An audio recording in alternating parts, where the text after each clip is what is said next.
కూడా భారీ శుభవార్త. మీరు ఎంతగానో ఎదురు చూసినటువంటి ప్రభుత్వ రంగ బ్యాంకుల్లో క్లర్క్ ఉద్యోగాలకి అధికారికంగా నోటిఫికేషన్ రిలీజ్ అయింది. తెలుగు చదవడం రాయడం వచ్చినటువంటి క్యాండిడేట్స్ యొక్క నోటిఫికేషన్ కి అయితే అప్లై చేసుకోవచ్చు. మీ సొంత జిల్లాలో మీ సొంత జిల్లాకి దగ్గరలోనే పోస్టింగ్ అనేది పొందొచ్చు. ఎలాంటి అనుభవం కూడా అవసరం లేదు. స్టార్టింగ్ లోనే 40,000 కి పైగానే సాలరీ ఉంటుంది. అన్ని కూడా పర్మనెంట్ ఉద్యోగాలు. ఆన్లైన్ విధానంలోనే ఒక జాబ్స్ కి అప్లికేషన్స్ పెట్టుకోవాలి. ఈ వీడియోలో మీకు అన్ని డీటెయిల్స్ చెప్తాను. ఎవరెవరు అప్లై చేయొచ్చు, ఎలా అప్లై చేసుకోవాలి, సెలక్షన్ ప్రాసెస్ ఎలా ఉంటుంది అన్ని కూడా చెప్తాను. సో వీడియోని ప్రతి ఒక్కరు కూడా ఒక చిన్న లైక్ చేసి అయితే సపోర్ట్ చేయండి. సో మీ నుంచి నేను కోరుకునేది ఒకే ఒక లైక్ మాత్రం, కాబట్టి ఒక లైక్ చేస్తే నాకు కొంచెం ఎంకరేజ్మెంట్ గా ఉంటుంది అంతే. కాబట్టి లైక్ చేసి వీడియోని ఎండ్ వరకు అయితే చూడండి. ఛానల్ ఇంకా సబ్స్క్రైబ్ చేసుకున్నట్లయితే ఇప్పుడే సబ్స్క్రైబ్ బటన్ ని క్లిక్ చేసి బెల్ ఐకాన్ ని క్లిక్ చేసి ఆల్ ప్రెస్ చేసి పెట్టుకోండి. డీటెయిల్స్ లోకి వెళ్ళినట్లయితే గవర్నమెంట్ ఆఫ్ ఇండియా కింద పనిచేసినటువంటి ప్రభుత్వ రంగ బ్యాంకులు ఏవైతే ఉన్నాయో, bank of Baroda, Canara bank, Indian overseas bank, ఇలాంటి ప్రభుత్వ రంగ బ్యాంక్స్ ఉన్నాయి కదా. సో వీటిలో ఖాళీగా ఉన్నటువంటి permanent clerk, customer service associate jobs కి సంబంధించినటువంటి రిక్రూట్మెంట్ నోటిఫికేషన్ అన్నమాట. ఈ నోటిఫికేషన్ కి మీరు ఇండియన్ సిటిజన్ అయితే సరిపోతుంది. ఆంధ్రప్రదేశ్ గానీ మీరు తెలంగాణ గానీ ఏ స్టేట్ వాళ్ళైనా అప్లై అయితే చేయొచ్చు. మన స్టేట్ కి సంబంధించి లోకల్ లాంగ్వేజ్ వస్తే సరిపోతుంది. ఆంధ్రప్రదేశ్ తెలంగాణకి సంబంధించి మనకి లోకల్ లాంగ్వేజ్ తెలుగు కాబట్టి మీకు తెలుగు చదవడం, రాయడం, మాట్లాడడం అనేది తప్పనిసరిగా వచ్చి ఉండాలి. ఈ రిక్రూట్మెంట్ కి సంబంధించి ముందుగా మనకి ఇక్కడ ఇంపార్టెంట్ డేట్స్ అయితే చూద్దాము. ఈ జాబ్స్ కి సంబంధించి మనకి అప్లికేషన్ ప్రాసెస్ అనేది ఆగస్టు 1 నుంచి అయితే స్టార్ట్ అవుతుంది. అదే రోజు నుంచి మనము అప్లికేషన్స్ అయితే పెట్టుకోవాలి. లాస్ట్ డేట్ 21 ఆగస్ట్ వరకు టైం అనేది ఇవ్వడం అయితే జరిగింది. సో మీకు అప్లికేషన్ ప్రాసెస్ గురించి సపరేట్ గా వీడియో అయితే చేస్తాను. సో ఎంతమందికి ఇంట్రెస్ట్ ఉంది అప్లికేషన్ ప్రాసెస్, డెఫినెట్ గా వీడియోని ప్రతి ఒక్కరు కూడా లైక్ చేసి కింద కామెంట్ రూపంలో ఎస్ అని చెప్పేసి కామెంట్ చేయండి. సో ఎక్కువ మంది రెస్పాండ్ అయితే నేను అప్లికేషన్ ప్రాసెస్ వీడియో అయితే డెఫినెట్ గా అయితే చేస్తాను. క్లర్క్ ఉద్యోగాలకి సెలెక్ట్ అయితే ఎంత సాలరీ వస్తుందంటే, లాస్ట్ ఇయర్ కి సంబంధించి ఒక అభ్యర్థికి సంబంధించి సాలరీ స్లిప్ ఉంటుంది కదా, అది తీసుకుని మీకు చూపిస్తున్నాను. సో మనకి ఎగ్జాక్ట్ గా ప్రెసెంట్ లేటెస్ట్ పే స్కేల్ ప్రకారం అయితే మీకు జాబ్ లో చేరగానే 40,000 కి పైగానే మనకి బ్యాంక్ అకౌంట్ కి అయితే అమౌంట్ అనేది క్రెడిట్ కావడం అనేది జరుగుతుంది. ఇందులో మనకి బేసిక్ పేనే 26,000 కి పైగా ఉంటుంది. స్పెషల్ అలవెన్సెస్ ఉంటాయి, transport allowance, DRS allowances, house rent allowances, ఈ విధంగా మనకి చాలా రకాల బెనిఫిట్స్ అనేవి మీకు ప్రొవైడ్ చేస్తారు. విషయానికి వచ్చినట్లయితే మీకు మినిమం ఏజ్ 20 ఇయర్స్ అయితే ఉండాలి. మాక్సిమం ఏజెస్ ఏమో జనరల్ ఓసీ వాళ్ళు అయితే 28 ఇయర్స్ వరకు, ఎస్సీ ఎస్టీ వాళ్ళు 33, ఓబీసీ వాళ్ళు 31, ఫిజికల్లీ హ్యాండిక్యాప్డ్ అంటే పర్సన్స్ విత్ డిసబిలిటీ క్యాండిడేట్స్ అయితే 38 ఇయర్స్ వరకు కూడా అప్లై చేసుకోవడానికి ఛాన్స్ అయితే ఉంటుంది. ఎడ్యుకేషనల్ క్వాలిఫికేషన్స్, విద్యా అర్హత విషయానికి వచ్చినట్లయితే మీరు ఏ డిగ్రీ పాస్ అయినా కూడా ఈ నోటిఫికేషన్ కి అప్లై చేసుకోవచ్చు. అంటే మీరు బీటెక్ చేసినా అప్లై చేసుకోవచ్చు, మీరు బీ ఫార్మసీ చేసినా ఇక్కడికి నుంచి డిగ్రీ పాస్ అయిన సర్టిఫికేట్ మీ దగ్గర ఉంటే సరిపోతుంది.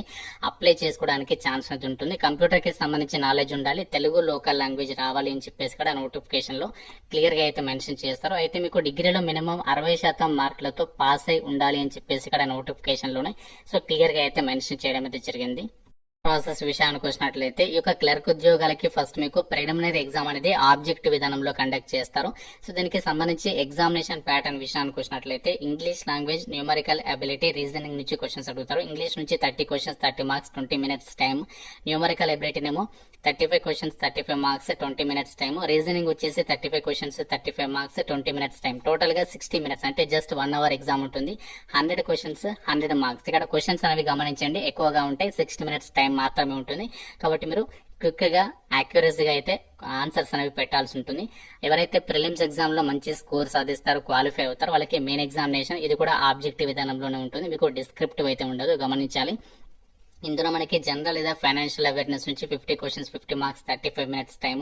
తర్వాత జనరల్ ఇంగ్లీష్, ఇందులో 40 క్వశ్చన్స్ 40 మార్క్స్ 35 మినిట్స్. తర్వాత reasoning ability and computer aptitude నుంచి 50 క్వశ్చన్స్ 60 మార్క్స్ 45 మినిట్స్. తర్వాత ఫైనల్ గా క్వాంటిటేటివ్ యాప్టిట్యూడ్ ఏమో 50 క్వశ్చన్స్ 50 మార్క్స్ 45 మినిట్స్. టోటల్ గా 160 మినిట్స్ యొక్క టెస్ట్ ఉంటుంది. 190 క్వశ్చన్స్ 200 మార్క్స్ కి సంబంధించి ఒక టెస్ట్ అనేది కండక్ట్ చేస్తారు. ఎగ్జామినేషన్ లాంగ్వేజ్ మనది 2 తెలుగు రాష్ట్రాల వాళ్ళకి మనకి చక్కగా తెలుగు లాంగ్వేజ్ లోనే క్వశ్చన్స్ అనేవి రావడం అనేది జరుగుతుంది. తెలుగుతో పాటు ఇంగ్లీష్, హిందీలో కూడా వస్తాయి. సో మనకి తెలుగులో కూడా ఎగ్జామ్ ఉంటుంది కాబట్టి చాలా మంచి ఆపర్చునిటీ అని చెప్పుకోవచ్చు.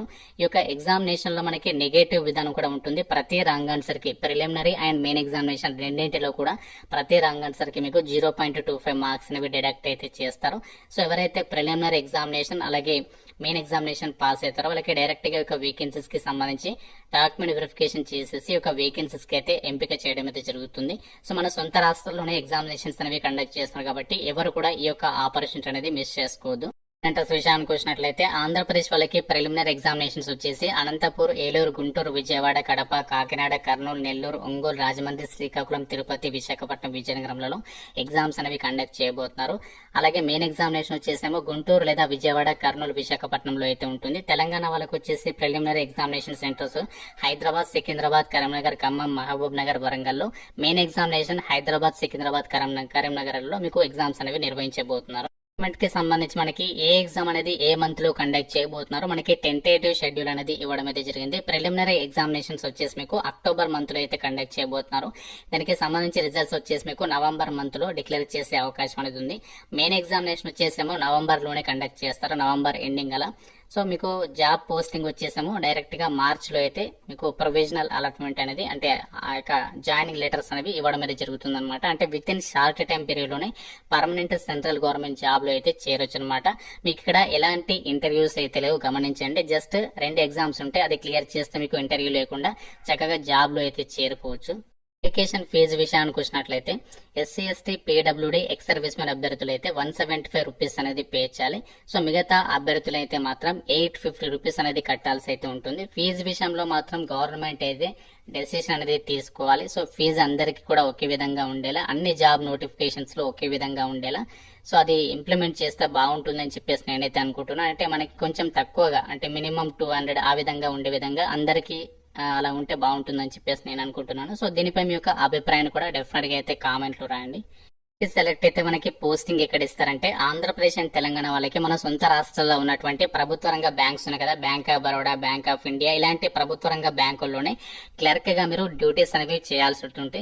సో మన సొంత రాష్ట్రంలోనే పోస్టింగ్ ఉంటుంది కాబట్టి ఎవరైతే బ్యాంక్ సెక్టార్ లో పర్మనెంట్ జాబ్ కోసం చూస్తున్నారో సో మీరు మాత్రం ఈ ఛాన్స్ ఉద్యోగాలకి ఎలా అప్లై చేసుకోవాలి అంటే IBPS.in కి సంబంధించినటువంటి వెబ్సైట్ లోకి వచ్చేసి ఇక్కడ మీరు ఈ యొక్క కెరీర్స్ పేజ్ లోకి వెళ్ళేసి మీరు ఈ యొక్క జాబ్స్ కి సంబంధించి 1 ఆగస్ట్ నుంచి అప్లికేషన్స్ పెట్టుకోవాలి.